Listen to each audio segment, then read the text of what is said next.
मतपत्र लेखा अर्थात प्रारूप 17C या 17G क्या होता है, इसको हम किस प्रकार से भरेंगे, इस वीडियो में हम जानेंगे। आप सभी का इस वीडियो में हार्दिक स्वागत है।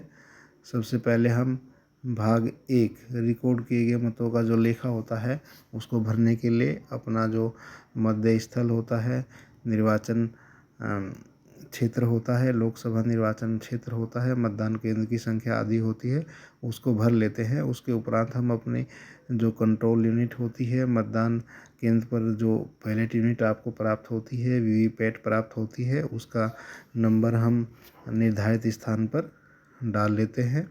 इसको हमको बड़े ही सावधानी पूर्वक डालना चाहिए।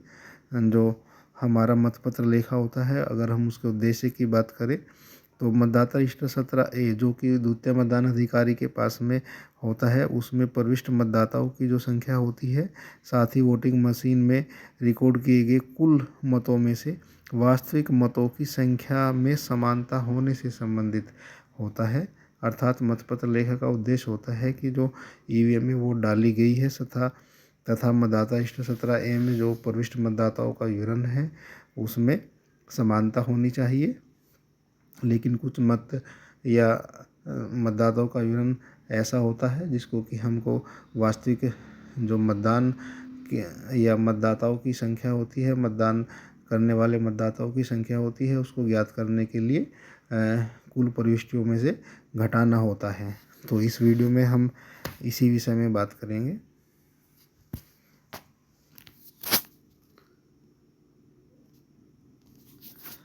मतपत्र लेखा क्यों बनाया जाता है? मतदाता रजिस्टर 17A में कुछ प्रविष्टि होती है जिनको कुल मतदान में से घटाया जाता है। साथ ही कंट्रोल यूनिट या ईवीएम में रिकॉर्ड कुल मतों से भी कुछ वोट होती है जिसको घटाया जाना होता है। इसलिए कुल रिकॉर्ड प्रविष्टि एवं मतों से घटाई जाने वाली मतों का विवरण तैयार करना होता है तथा प्रेषित करना होता है। इसलिए मतपत्र लेखा तैयार किया जाता है। साथ ही विभिन्न प्रयुक्त प्राप्त पेपर सील तथा निवेदित मतपत्रों का विवरण पारदर्शिता के दृष्टिगत अंकित करना होता है। तो यहाँ पर हम सबसे पहला जो बिंदु है, मतदान केंद्र के लिए नियत निर्वाचकों की संख्या जो कि यहाँ पर 1000 दी गई है, उसमें हम ईडीसी जो हमारे मतदाता हैं उनको भी जोड़ लेंगे तथा जो मतदाता सूची आपको प्राप्त हुई है उसमें कुल मतदाताओं की जो संख्या है दोनों का जोड़ लगा करके यहाँ पर हमको विवरण या कुल संख्या अंकित करनी है।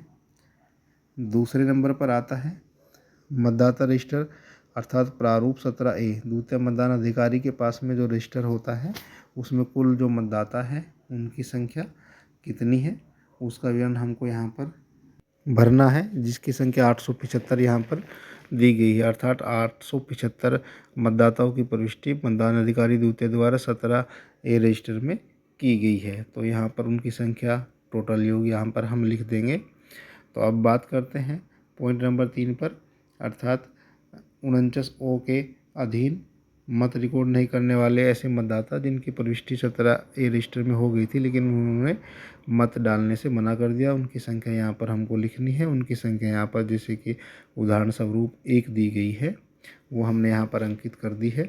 उसके उपरांत बात करते हैं पॉइंट नंबर 4 की। 49M के अधीन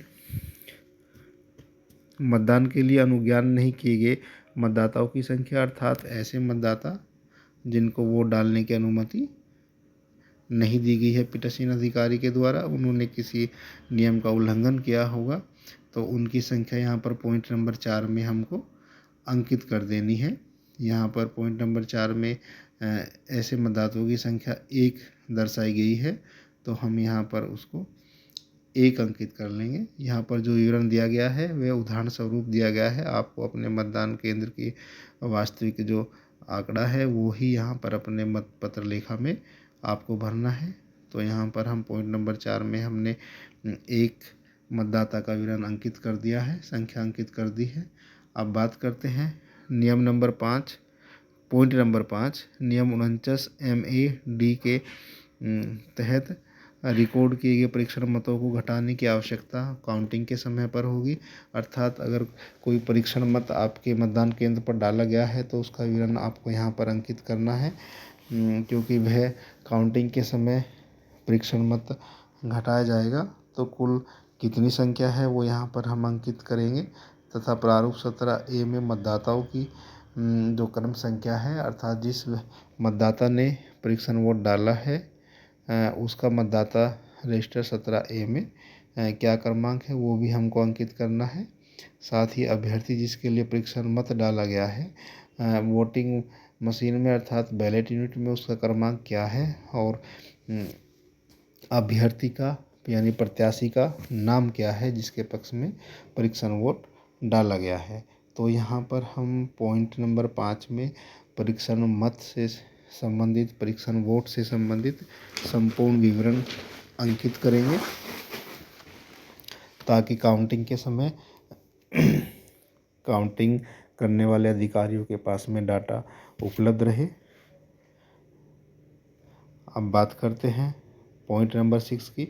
मतदान मशीन के अनुसार रिकॉर्ड किए गए मतों की कुल संख्या, यानी कि आपकी जो वोटिंग मशीन थी, कंट्रोल यूनिट थी, जब उसका हम टोटल दबाते हैं तो उसमें कुल कितने मत रिकॉर्ड दिखाई देते हैं, यानी कुल कितने वोट डाले गए हैं उनका टोटल आपको यहाँ पर पॉइंट नंबर 6 में लिख देना है।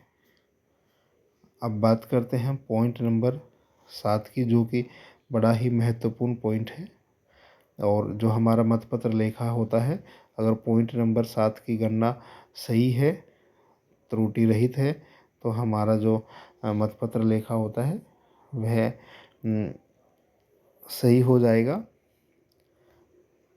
तो हम जैसे कि देखते हैं पॉइंट नंबर 2 में जो 17 के रजिस्टर होता है उसमें कुल 875 वोट या मतदाताओं की प्रविष्टि हुई है, लेकिन पॉइंट नंबर जो हमारा 6 है अर्थात वोटिंग मशीन में कुल 873 वोट डाले गए हैं।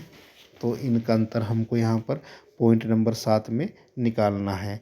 पॉइंट नंबर 7 जो है हमारा बहुत ही महत्वपूर्ण पॉइंट है, जिसमें आपसे जानकारी ली गई है कि क्या पॉइंट नंबर 6 अर्थात जो वोटिंग मशीन में कुल मतदाताओं की संख्या आपने यहाँ पर दिखाई है, क्या वह उस संख्या से मैच खाती है। अगर मतदाता रजिस्टर 17A के कुल प्रविष्ट मतदाताओं की संख्या जो कि 875 है, उसमें से हम